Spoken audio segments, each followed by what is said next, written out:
Chris Stevens.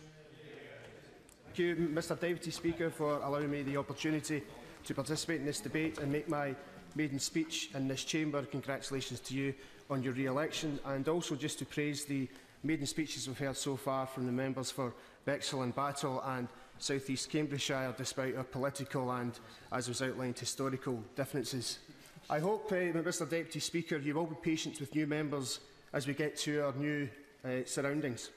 Because as a trade unionist, for me, this is not just getting used to the rules of this House, but also this great city.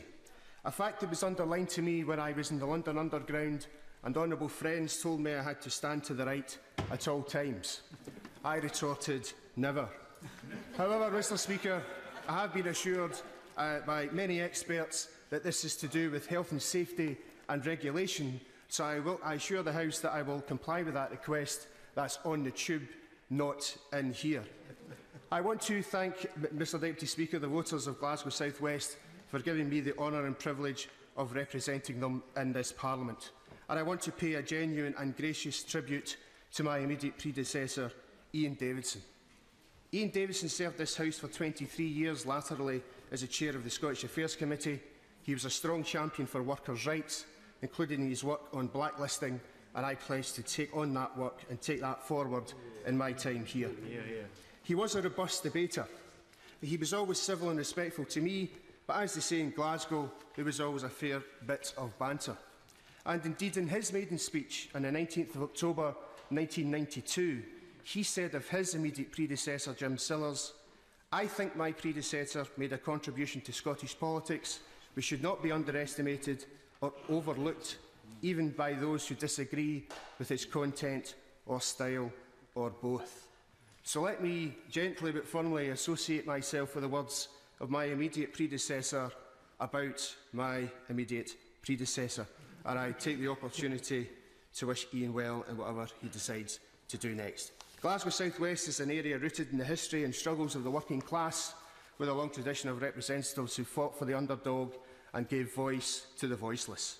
The constituency stretches from Govan to Pollock, featuring Ibrox Stadium, the home of Rangers Football Club. I will say, as a proud Partick Thistle supporter, a pleasure I share with the member for Paisley and Renfrewshire South, that I do recognise that Rangers Football Club, what it means to its supporters around the world, as well as in Glasgow. The constituency also includes Bellahouston Park, with a beautiful house for an art lover, designed by the world-famous Charles Rennie Mackintosh, and is the site where not one but two popes have celebrated Mass, events I was privileged to attend on both occasions. The Govan shipyards are iconic and serve as a reminder that heavy industry and manufacturing should have a place in our economy.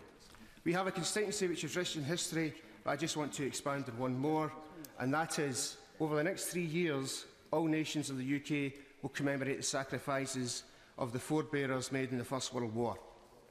It is my belief that all aspects of that period should be taught and remembered, and in Govan, the great Mary Barber led the rent strikes, fighting against those unscrupulous landlords who increased rents in the home front during that time of sacrifice on the Western Front.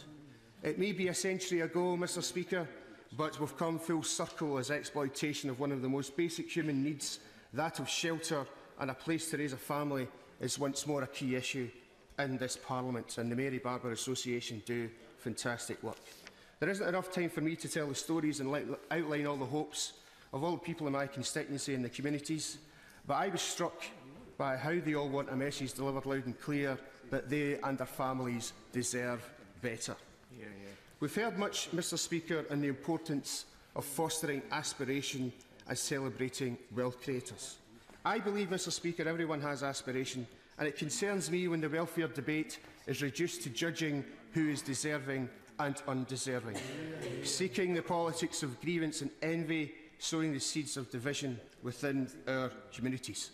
Welfare sanctions are driving people to the point of despair, where food banks are the only growth industry in too many communities, and the daily grind of low-paid workers on insecure but highly flexible contracts is a world away from the privileged workplace I now find myself in.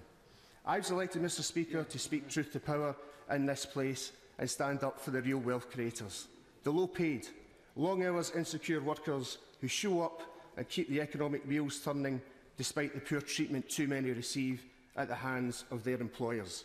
And I come to this House after 25 years working in public services and almost 20 serving as a unison activist representing working people on a daily basis. The trade union movement gave me a political education and confidence to stand for election, and I know this experience is shared with other members who didn't have a privileged start in life. We live in a global world, and I believe that a different approach needs to be taken in the 21st century, and a step away from the 19th century world of work and the devil, take the hindmost approach to social security. That is an economic illiteracy that is not only immoral, but ends up costing more in the long run and damage to individuals, families and communities. We in the SNP come to this House to argue that social justice must be at the heart of the economic debate, and to put people before profits, bears before bombs, and as the STUC call it, Mr Speaker, that a better way is possible. Thank you. Mr Jeremy Quinn. Thank you, Mr Speaker, and may I congratulate the honourable gentleman from Glasgow South West on his maiden speech.